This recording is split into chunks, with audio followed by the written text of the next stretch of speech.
मूकनायक निकाली और फिर उसके बाद बहिष्कृत भारत निकाली।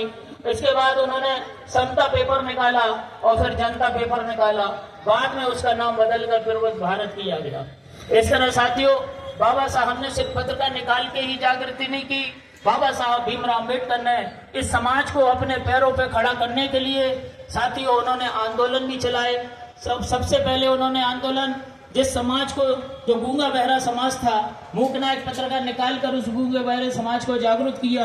और जब आंदोलन चलाया तो सबसे पहले आंदोलन उन्होंने महाड़ काला सत्याग्रह चलाया।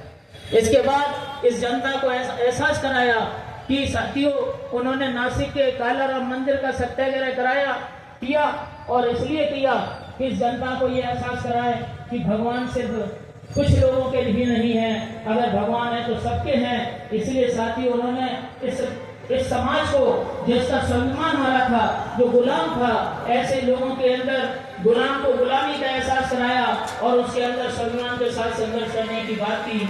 और साथियों बाबा साहब ने कालाराम मंदिर सत्याग्रह किया।